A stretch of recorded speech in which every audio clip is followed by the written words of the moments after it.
வாஸ்து புருஷர்னு அழைக்கப்படுற வாஸ்து சாஸ்திர பகவான் பூமிக்கு அடியில் வசிப்பவர். வருடம் முழுவதுமே தூங்கிக் கொண்டிருக்கும் இவர் சில குறிப்பிட்ட மாதங்களில் வருடத்தில் மொத்தம் 8 நாட்கள் மட்டுமே கண் விழிப்பர். இந்த 8 நாட்கள்லையுமே 1.5 மணி நேரம் மட்டுமே தான் அவர் கண் விழிப்பர். இந்த நேரத்தையே தான் வாஸ்து நேரம்னு சொல்கிறோம். வாஸ்து பகவான் விழித்திருக்கும் காலத்தில் மனை பூமி தொடர்பான விஷயங்களை துவங்கினா அதனுடைய தோஷம் எதுவுமே ஏற்படாமல் அவர்களை நன்றாக காப்பாற்றுவார் என்பதுதான் நம்பிக்கை. வாஸ்து பூஜை செய்வதற்கு வாஸ்து நாள் மிகவும் முக்கியமானது. புதிய நிலம் வாங்குறது, புதிய வீடு கட்டுறது, வாஸ்து நாள் சுப முகூர்த்த நேரம் பார்த்து வாங்குவது மிகவும் சிறப்பானதாகும். இதனால் மனையை சுற்றி இருக்கிற தீய சக்திகள் விலகுவது மட்டும் இல்லாமல் வறுமையும் நீங்கும். வருடத்திற்கு குறிப்பிட்ட 8 நாட்கள் மட்டுமே தான் வாஸ்து பகவான் கண் விழித்திருப்பாராம். வாஸ்து பகவான் அதன் பிறகு தூங்க சென்று விடுவார். வருடந்தோறும் வாஸ்து பகவான் கண் விழித்திருக்கும் தேதியும் நேரமும் மாறாது. கண் விழித்திருக்கும் இந்த 1.5 மணி நேரத்தை 20 நிமிடங்களாக 4 பகுதிகளாக பிரித்து கொள்வார்களாம். இதில் முதல் 20 நிமிடம் அவர் பல் துலக்குவதற்கும் காலை கடன்களை கழிப்பதற்கு குளிப்பதற்கு இது போன்ற செயல்களை செய்வதாக கருதப்படுது. அதனால் இந்த முதல் 20 நிமிடத்தில் குளியலறை, கழிப்பறை உள்ளிட்ட நீர் சார்ந்த இடங்களுக்கான வாஸ்துக்களை செய்வார்களாம். 2வது 20 நிமிடத்தில் அவர் பூஜை செய்வதனால பூஜை அறை, தெய்வீக விஷயங்களுக்கு தொடர்பான இடங்களுக்கு வாஸ்து பூஜைகள் செய்வார்களாம். 3வது 20வது நிமிடத்தில் வாஸ்து பகவான் சாப்பிடுவதற்கான நேரன்றதுனால சமையலறை, ஓட்டல் போன்றவை கட்டுவதற்கான வாஸ்து பூஜைகள் செய்வார்களாம். கடைசி 20 நிமிடங்கள் அவர் உறங்குவதற்கு தயாராகிறதுனால தாம்பூலம் போட்டு ஓய்வில் இருக்கும் நேரம்ன்றதுனால தங்கும் விடுதி, கேளிக்கை நிகழ்ச்சி நடக்கும் இடங்கள் இது போன்ற அமைப்புகளை அமைப்பதற்கு வாஸ்து பணிகளை மேற்கொள்வார்களாம். அந்த வகையில் 2025ஆம் ஆண்டு எந்தெந்த மாதத்தில், எந்த நாட்களில், எந்த நேரத்தில் வாஸ்து நாட்கள், வாஸ்து நேரம் தொடங்கி வாஸ்து நேரம் முடிகிறதுன்ற விரிவாக பார்க்கலாம்.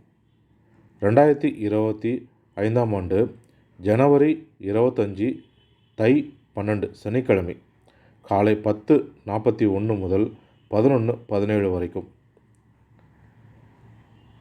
மார்ச் மாதம் 6ஆம் தேதி மாசி 22ஆம் தேதி வியாழக்கிழமை காலை 10:32 முதல் 11:08 வரைக்கும்.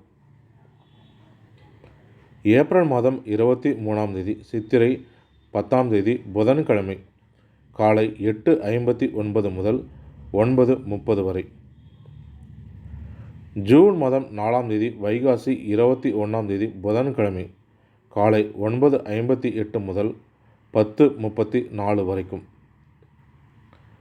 ஜூலை மாதம் 27 ஆடி 11ஆம் தேதி ஞாயிற்றுக்கிழமை காலை 7:44 முதல் 8:20 மணி வரைக்கும். ஆகஸ்ட் 22ஆம் தேதி ஆவணி 6ஆம் தேதி வெள்ளிக்கிழமை காலை 7:23 முதல் 7:59 வரைக்கும்.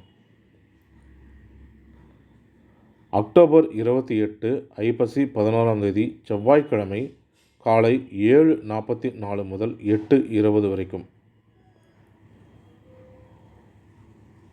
நவம்பர் 24ஆம் தேதி கார்த்திகை 8ஆம் தேதி திங்கட்கிழமை காலை 11:29 முதல் மதியம் 12:05 வரைக்கும். வாஸ்து சாஸ்திரத்தினுடைய பயன்கள்ன்றது பார்த்திங்கன்னா, வாஸ்து சாஸ்திரம் நேர்மறை ஆற்றலை அதிகரித்து எதிர்மறை ஆற்றலை குறைக்கும். இது நம் மனதையும் உடலையும் ஆரோக்கியமாக வைத்திருக்க உதவும்.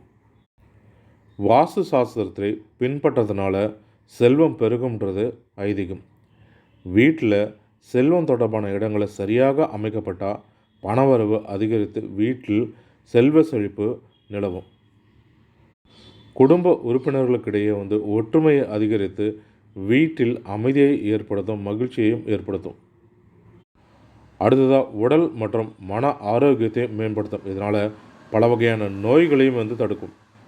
அடுத்ததாக உடல் மற்றும் மன ஆரோக்கியத்தை மேம்படுத்தும். இது பல வகையான நோய்களையும் தடுக்கும். வாஸ்து சாஸ்திரம் நம் வாழ்க்கையில் வெற்றியை தரும். இது நம்முடைய தொழில், கல்வி மற்றும் பிற துறைகளிலுமே வந்து வெற்றி பெறுறதுக்கும் உதவும். இதனால் சரியான நபர்களை தேர்ந்தெடுத்து சரியான முறையில் வீடு அமைத்து நோய் நொடி இல்லாமல் நீண்ட காலம் செல்வ செழிப்புடன் வாழ்வோம். மேலும் இது போன்ற பயனுள்ள தகவல்களுக்கு ஆரம்ப தமிழ் யூடியூப் சேனலை பார்க்கும். நன்றி, வணக்கம்.